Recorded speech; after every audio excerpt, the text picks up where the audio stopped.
Jake adjusted his tie, his reflection staring back at him from the polished elevator doors. He looked the part of a successful architect. Sharp suit, confident posture, but inside, a storm was brewing. 10 years. It had been 10 years since he'd last seen Maya. 10 years since the day he'd let his ambition eclipse everything else, including her. Now, he was heading to a meeting for the biggest project of his career, the redesign of the city's iconic waterfront. And Maya, she was the lead landscape architect. The universe had a twisted sense of humor. The elevator doors opened, and there she was. She was talking to a colleague, her smile just as radiant, her eyes sparkling with the same passion he remembered. But something was different. A quiet confidence radiated from her, a self-assuredness that hadn't been there when they were younger. She turned, her eyes met his, and for a fleeting moment, the world stood still. Surprise flickered across her face, quickly replaced by a cool, professional politeness. "Jake," she said, her voice even. "It's been a long time." The meeting was a blur.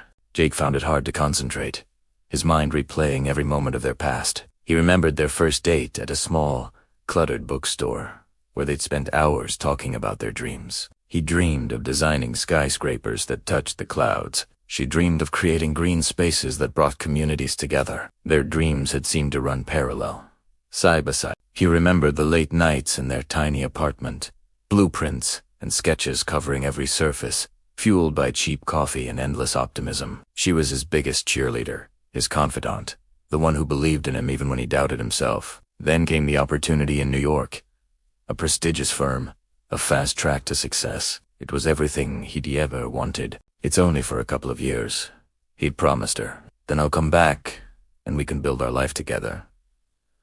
But the years stretched on. The phone calls became less frequent, the distance between them more than just miles. He got caught up in the whirlwind of his career, chasing one project after another, always telling himself the next one would be the one that would let him slow down.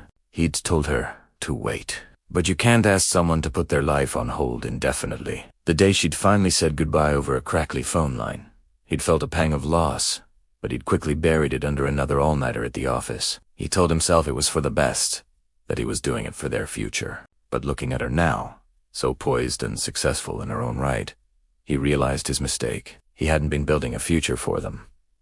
He'd been building a future for himself. After the meeting, he found her by the large windows overlooking the very waterfront they were about to transform. "Maya," he started, his voice softer than he intended. "You look amazing. Your work, it's incredible." She gave him a small, polite smile. "Thank you, Jake, I've worked hard." There was no bitterness in her voice, just a simple statement of fact. And that's what hurt the most. "I was a fool," he blurted out, the words tumbling out before he could stop him. "I was so focused on building my empire that I lost sight of what truly mattered. I lost you." Maya looked out at the city lights beginning to twinkle in the dusk. "We were a young Jake. We had different paths. He chose yours." He took a step closer. "It was the wrong path. Every building I designed, every award I won, it all felt empty without you to share it with. I thought I was chasing success, but I was just running away. I miss you, Maya. I've missed you every single day for the past 10 years. A silence stretched between them, thick with unspoken words and years of regret. He could see the conflict in her eyes, a flicker of the old affection warring with the strength she'd built in his absence. "Jake," she said finally, her voice barely a whisper, "a lot has changed. I've changed." Before he could respond, a man approached them, placing a gentle hand on Maya's shoulder. "Ready to go, honey?" he asked, his smile warm and genuine. Maya's face soft as she looked at him. "Almost. David, this is Jake, an old colleague." David extended his hand. "Nice to meet you. Maya's told me about the incredible work you do." The handshake was firm, friendly. Jake felt his heart plummet. "Colleague. Honey." The pieces clicked into place with painful clarity. Maya looked back at Jake, a hint of apology in her eyes. "David is my husband," she said quietly. "We have a daughter, Lily. She's 5. A daughter, a husband, a life she had built, a beautiful, vibrant life that he wasn't a part of, the green spaces she'd dreamed of creating. She hadn't just built them in the city. She'd built one for herself, a home filled with love and laughter. Jake forced a smile that felt like it would crack his face. "Congratulations," he managed to say. That's wonderful." He watched them walk away, hand in hand, their easy intimacy, a stark contrast to the hollow space that had just opened up in his chest. He stood there for a long time, looking out at the city he had conquered. He was at the top of his field, the pinnacle of the career he had sacrificed everything for. He had the skyscrapers, the accolades, the view from the top.